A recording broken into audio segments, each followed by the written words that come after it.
afternoon, everyone, and I too acknowledge the elders of the Wurundjeri people and their presence on this land for some 60,000 years. Of great pleasure in welcoming you all here today. Members of the school board, led by our chair, Jane Simon, the Carey Medallist, Baird and family, and many other founding families of Carey, perhaps joining us online this afternoon as well, staff and students across the school. Today we pause to reflect and remember the establishment of our school. It was on Tuesday the 13th of February 1923, some 89 years ago, that our school was founded. It was a result of the vision of the Reverend Leonard Tranter and the members of the Baptist Union of the time that we have our school today. The school started on its first day with just 69 boys, and it was in 1979 when, under the leadership of the headmaster of the day, Gerald Kramer, that Carey became co-educational. This has been described as perhaps our most important decision in the school's history. Today, we honour all those who have come before us: headmasters, principals, staff and students. Every one of them has played a critical role in shaping our school and defining our culture and our character as we chart the future. The school's future is now in our hands. We protect and strengthen the culture, and it is our efforts and achievements which will shape the next chapter of our history. Let us all make the founders of our school very proud as we live kind and generous lives with great humility and continue to strive the best that we can be in every part of our school's program. I would like to introduce the 2020 recipient of the Carey Medal, Baird. The Carey Medal is awarded to an individual in recognition of their exceptional service to the wider community. Murray's service to the community began during his time at Carey, in which he was captain of Hickman House, a prefect, and represented the school in hockey, athletics, public speaking, and the performing arts. Murray's sense of service and duty to the community extended beyond Carey, and after leaving school and graduating Monash University with an arts and law degree, he found a calling in non-for-profit law and governance at his work, Moore's Legal Practice.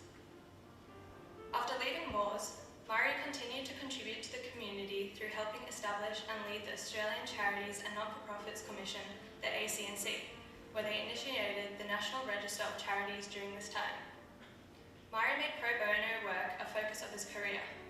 This work is almost unpaid and low profile, reflecting his commitment to support others in need.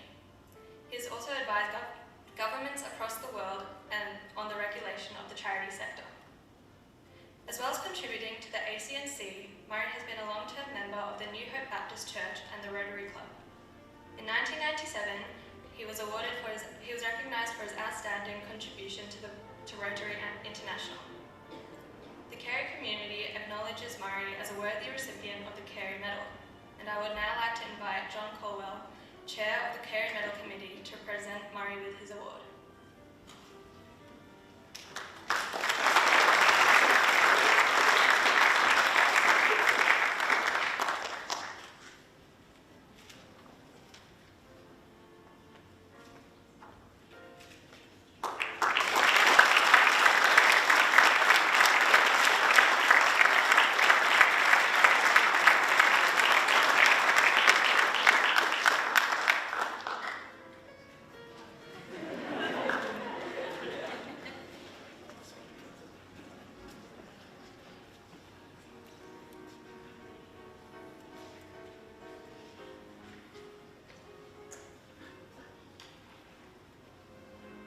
Principal, Chairman of the Carey Medal Committee, staff, students, board members, family, friends. It's a joy to be with you today in this memorial great hall with so many memories. I echo the acknowledgement of the traditional custodians of the land, the Wurundjeri people of the Kulin Nation, and acknowledge their elders.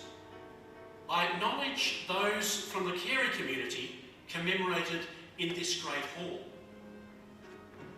Those who fought and died as a result of war. And on this School Founders Day, I acknowledge those people of vision, enthusiasm and diligence who, according to school history, established a school on this eminently suitable property in an elevated and healthy position where students would learn in the constant presence of noble personalities, it'll be an encouragement to some staff, and where the best ideals, social, intellectual and religious, would be enunciated. And Principal, I note that you referred to those 69 students who started here on day one.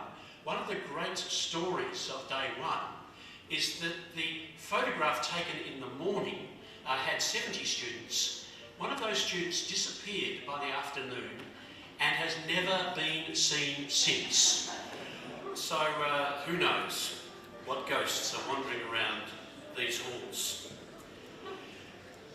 Thank you for the Carey Medal, which has been presented today. But this medal is really in honour of William Carey, whose name this school bears and whose inspiration it follows. The shoemaker's apprentice who went on to become Professor of Religion, Languages and Science. He mastered the languages of Greek and Hebrew, Italian, Dutch and French while working at his cobbler's bench. And then he went on to found schools and universities in India and translate the Bible into 6 Indian languages. A great campaigner for children's rights and women's rights, fired by his motto from the book of Isaiah, expect great things from God, attempt great things for God. William Carey valued education. His sister Mary records, he was from childhood intent on the pursuit of knowledge. Whatever he began, he finished. Difficulties never seemed to discourage his mind, and as he grew up, his thirst for knowledge increased. So it is fitting that this school should take its inspiration from such a polyglot and polymath, many languages and much learning. It's appropriate that the symbol of the passing on of Carey's legacy is that of the torch, passed from generation to generation. At school in this great hall, we sang a hymn called The Torch Bearers, also known as the William Carey hymn. We come in life's glad morning hour with all to learn and gain and give, where class and field shall train each power till school has taught us how to live. With reverence we bear our name and proudly grasp the torch aflame. It's not just in the classroom that school teaches us how to live. Mark Twain used to quip that his education was only interrupted by his schooling. By that I take him to mean that cramming in knowledge bears no comparison to the pursuit of curiosity, the joy of literature, the warmth of relationships, and the satisfaction of achievement in the classroom, but also on the field and the stage. School is one place where we learn to live. For me, it was part of that mix of family and church and community. And for me, the prevailing theme was integrity. Can work and faith and family and lifelong learning be integrated in one theme and not in separate bits. Edmund Burke was an English thinker in the 18th century. He wrestled with the question of why unruly citizens of a civilised country would march through the streets to a building that represented the government and storm its staircases and dismantle its halls. In his case, it was the spark for the French Revolution. And here is what he concluded. The best of life begins in what he called little platoons. Family, church, and local community that orient people to virtue and living justly. These little platoons, these community groups, generally have a common feature. It's the principle of altruism, that quality of selfless concern for others. And as I have immersed myself in these communities at school and since leaving school, I have been blessed to work with extraordinary people with amazing vision and indefatigable energy. When I was invited to play a part in the establishment of the Australian Charities and Not-for-Profits Commission in 2012, I was excited to do so. Here was a Commonwealth Government department established to encourage the health of charities.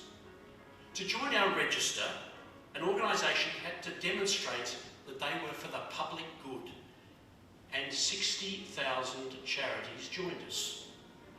And as I spoke about charities in my time at the ACNC, I was often asked, are there too many charities? And I would reply, I don't think that there can be too many little platoons of people wanting to benefit their community, guided by a spirit of service and altruism. Let 60,000 flowers bloom. And this spirit of service and altruism was deeply embedded in the founders of this school, in the man whose name we bear, and still in the spirit of the school which you carry. I'm grateful for the opportunities I had to be involved in those many little platoons outside the classroom. When I was at Carey, in the book club, the railway club, the athletics, the hockey, the social service, the Christian fellowship, the public speaking, the drama, and the musical theatre. They pointed me towards continuing involvement in community organisations after school. Can I commend to each one of you the enrichment of life that comes with involvement in altruistic organisations beyond the immediate concern of your own life, and the perspective it gives to your own endeavours. Helen Keller observed, I cried because I had no shoes, and then I met a man with no feet. I'm grateful to the founders of this school who envisioned education in its widest dimensions and service beyond self. And I'm grateful to the school community for the honour that you do me today. All the best.